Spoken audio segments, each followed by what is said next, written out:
We're talking McAllen ISD School Board. Right next to me is the incumbent to place 7, Sam Saldivar, and there's one other person running for this seat, but let's see what Sam has to say. You've been running this seat for how long?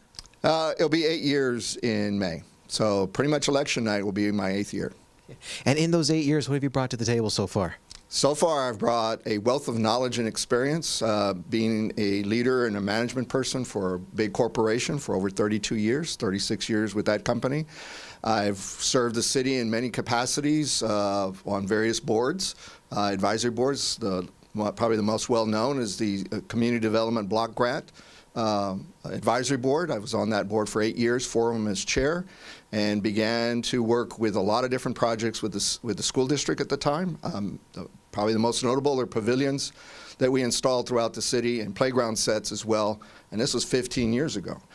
In addition to that, I have brought a great knowledge and experience about how to manage budgets, board policies, and how to provide guidance and direction to a superintendent, being that I'm the only master trustee that McAllen has ever had.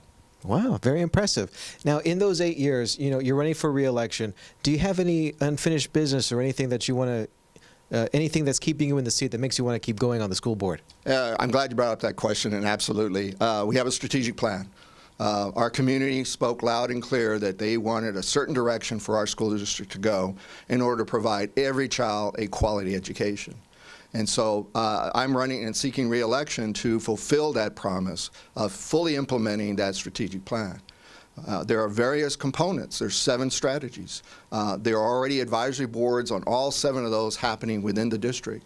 There's a great deal of work that's taking place, and there needs to be a firm hand on the Board of Trustees that has a strong voice to be able to advocate for this community, for the children, for the teachers, for the parents, for this community that's part of a larger community of the region, the state, and the world.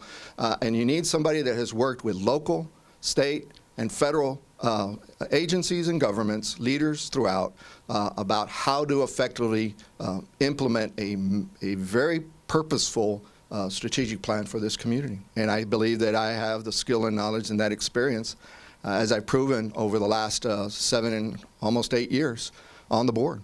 So how are you helping teachers in the classroom? I understand that there's a lot of teachers are always saying that they need help in the classroom, that they could use a boost in the funds, that kind of thing. Maybe teachers' salaries. What is the school board doing to help out teachers right now? I listen, I learn, and I serve the community. And I've listened to and visited every single campus. There are 33 campuses. From the very beginning, I visited every single one of them. Within 6 months, I visited been on each one of those campuses, and I've listened and began the body of work that needed to be done. Right now, we are looking at a budget, and in that budget, our teachers are very competitive at the entry level, which is they're making $45,800. It was $33,500 when I started. The medium is about $51,000. The district is at $51,000 as a medium salary for our staff. In the region, it's about $50,200. So we're a little bit above the medium. Where we run into issues is that we allowed ourselves to compress salaries. So we've adjusted this past year of the 18 to 21 year employee. So in addition to the 2.1 they received last year, we opened up that compression. We still have work to do for the 22 plus employees, and we're working on that now, and it'll be a 2-year process. The other is that when we moved to align the STEAM program, which is Science, Technology, Engineering, Arts, and Mathematics Plus, through the district, that had freed up a considerable amount of money that was aligned and given back to the campuses to disperse that among staff and teachers on the programs that they felt were important. And that included teachers, administrators, parents, and of course students at the high school level. We're going to continue that and move progress in that regard. The other is I brought, and we're the only school district in the state of Texas, over 1,150, that has a progressive discipline program.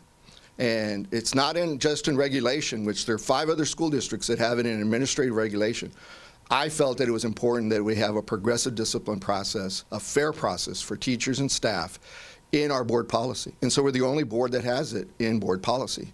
We're now applying that into the students' progressive discipline as well, to give them a fair process about issues and circumstances and mistakes they might have made, and manage it in a way that's much more fair for our students as well.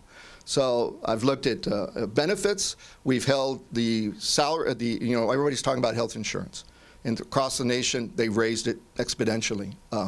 McAllen has not raised premiums. We are self-insured. The board oversees that. And when we ask questions, which I do, being in the insurance business, I want to make sure we're getting the broadest coverage for the most competitive price. Now, we also look at who administers that, and are they administering that fairly and appropriately. And I think over the past few months, we've made some great gains in that regard.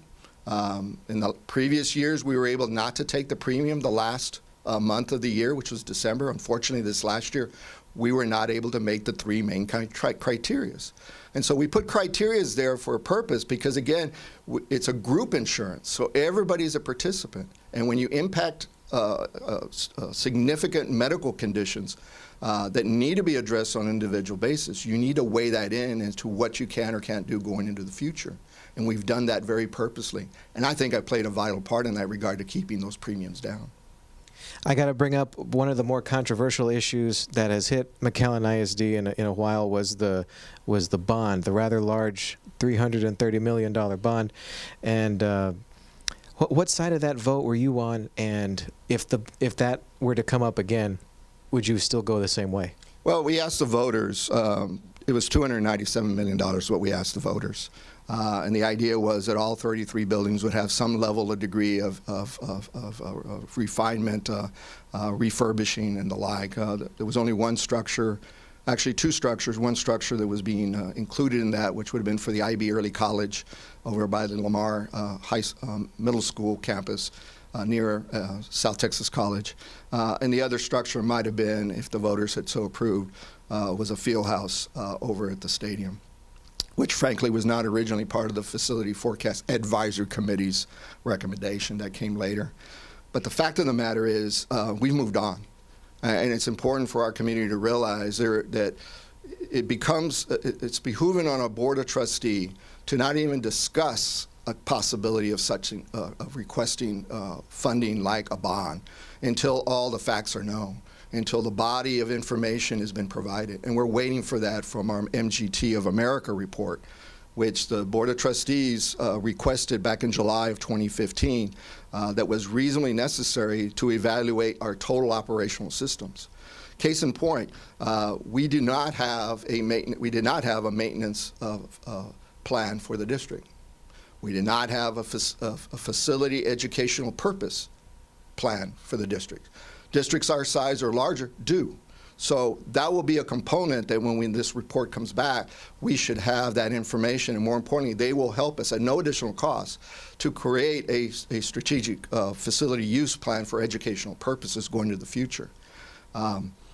The other aspect that's very important for folks to realize is that we have purposely targeted and leveraged the report that was done by the vendor used during the bond plan to continue to look at ways to better facilities as we move forward. For example, that plan called for certain aspects to be done with science labs. Well, we did. We put medical kits in the science labs at the high schools. The Lamar Academy and the 3 comprehensive, they weren't there, needed to be. We put eye wash and showers in all of those science labs as well. They needed to be. They weren't there. We've already done that. It called for security for our elementary schools, middle schools, and high schools. The elementary schools were done within 90 to 120 days. That was a directive of the board in July of last year. That's been done. The high schools is already almost complete. The next phase is over the next 5 years. All the cameras will either be upgraded or new cameras being brought in. So we've systematically gone through that document that was provided by that vendor. We're aligning ourselves for what's coming next and the decisions we're going to have to be making. And it's going to be very focused, very purposeful, student needs clearly in mind, teacher input, parent input, community directive, leveraging that strategic plan to take us forward into the future. Now, you're a very experienced man. You've been on the school board for quite some time. I got to ask, if there's no bond to help fund the school for these kinds of projects, are there any other ways that the school board can look into to raise some money? Yes, but first of all, and we've already started this over the last 2 years, you have to look at waste and duplication of effort. And that's what we've been looking at. And when you find those, you'll find that there are resources, funding resources that may be readily available. And there were, and they have. The next is you need to vary within your budget. You have to look at 3 fundamental issues within your budget. One is cost avoidance. Are you doing things from a maintenance standpoint that prevents it from creating a crash situation?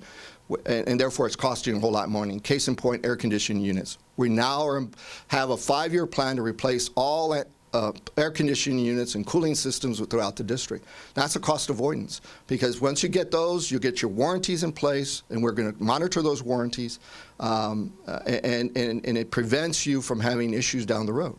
In the meantime, we're maintaining our equipment in such a way that and not just air conditioners, across the district, that avoids it becoming a critical situation where you have no option but to replace, and that's much more costly. The second is your cost savings. For example, these cooling systems we talk about, and these cameras that we're talking about, and I can go down the list, roofing systems, alarm systems, sprinkler systems, all of those, if you plan this out over a period of time, you can better manage your costs, you can anticipate that, and you can budget for it. Not only that, you can leverage by doing multiples, you can get a better cost. In the past, when I got on the board, it was $500,000 for a cooling system. Right now, we're getting them for $385,000 installed. Now, you may say, well, is it the same quality? It is. Same quality, same units, same warranties. The difference is we're utilizing our staff that are highly skilled and to install that, and all the vendor has to do is verify that we've installed it properly and the warranties apply. So that is saving a considerable. Plus, you're buying several at the same time, 4, 5, 6 at a time versus 1 when it's critical.